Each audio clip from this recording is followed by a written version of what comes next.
What's going on everyone, it's Mr. West. I hope we're all well. So welcome to another Mr. West style in-depth camera test, and this time is for the Asus Zenfone 5, an extremely capable mid-range smartphone with some excellent video and still image capabilities.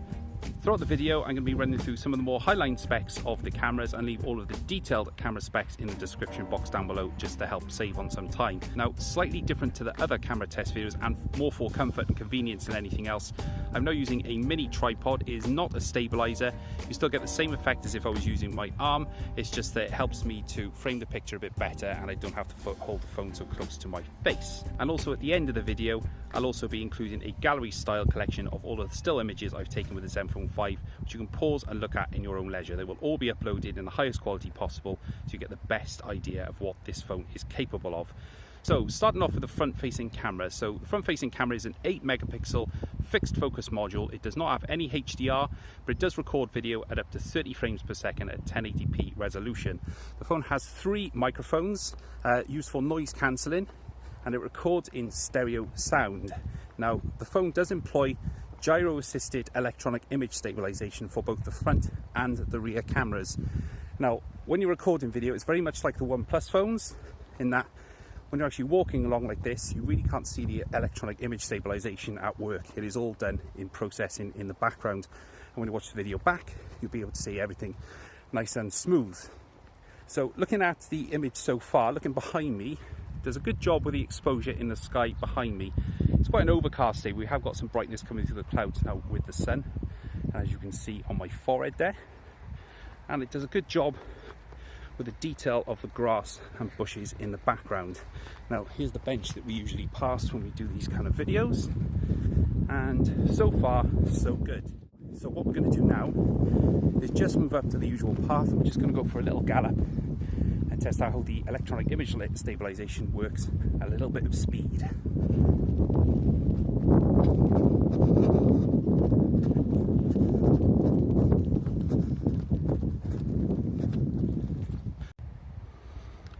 So now for the rear facing camera.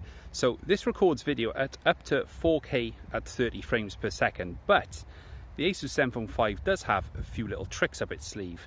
Now this is at 30 frames per second, so we'll just start our walk now, and this will give you an idea of what we've got to contend with as far as uneven ground goes. Now looking at details, so if we point towards the sky there, good exposure. Now the sun is somewhere just up there somewhere, so we just point up there, we can see exposure just slightly changing with the auto settings, and looking out into the distance there, it's doing a good job of rendering detail across the whole frame, which is very, very good. Now as with the front facing camera, it records video in stereo sound, and hopefully you're getting an idea of that throughout this recording. So we're just going to stop by these dandelions here. We'll just give you a quick test of the autofocus, and you can see there it's slightly slow at focusing on objects. The electronic image stabilization makes it very hard to frame when you're actually recording video, whereas what you're seeing now is obviously quite smooth. So that is the autofocus from the main camera video. So we're just going to go up to the path now. We'll just go for a little canter and see how the main camera does with the EIS. Here we go.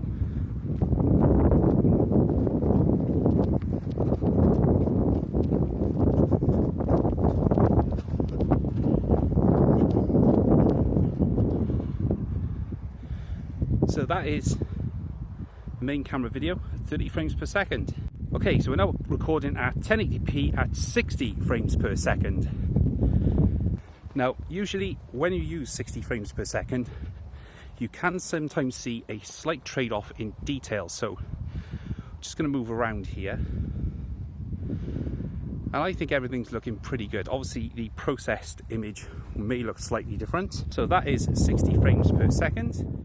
This was a surprise. Now you're not going to be able to see any difference when you're watching this, but this is the first phone that I've used ever that has 120 frames per second video processing. 120 frames per second is very, very useful for if you want to slow down your footage.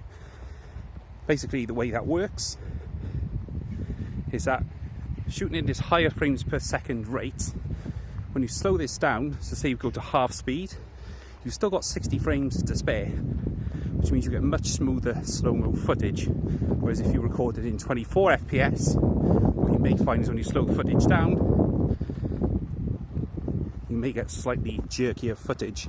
So what I'm going to do is, after this test, I will show you some additional footage that I've shot in 60 and 120 frames per second, just to demonstrate how smooth you can get the footage when you slow it down.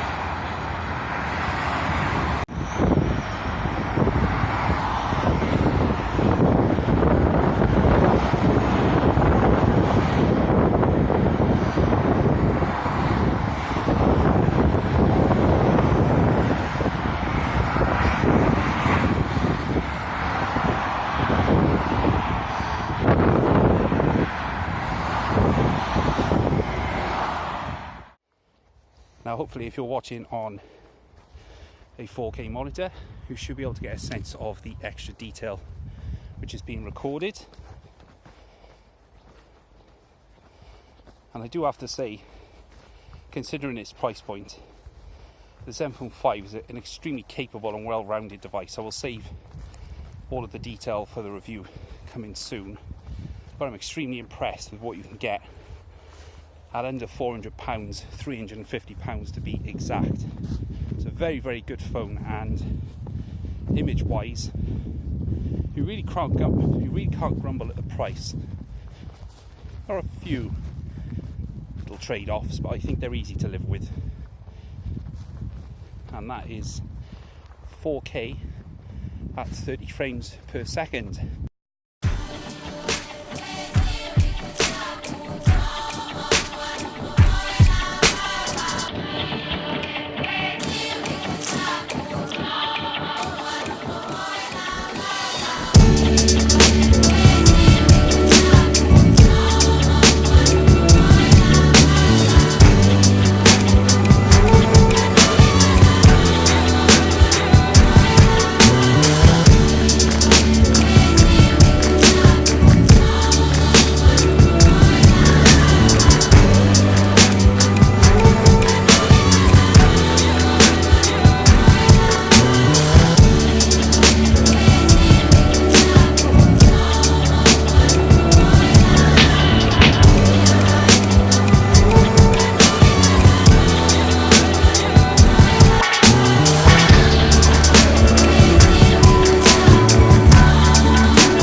my Asus Zenfone 5 video and camera test.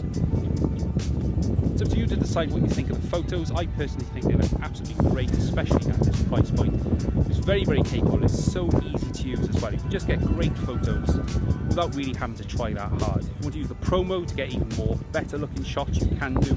But I think in Auto mode, I think the phone does a great job of rendering photos and video. The video isn't the sharpest, but I think it's more than serviceable, and you can achieve some great results from it, which I hope you've been able to get from this video. So thanks very much for watching, guys. I really do appreciate it. If you enjoyed this video, then please leave a like, and also please consider subscribing if it's your first time here, so there's great videos coming soon, including more camera tests as and when I get new devices.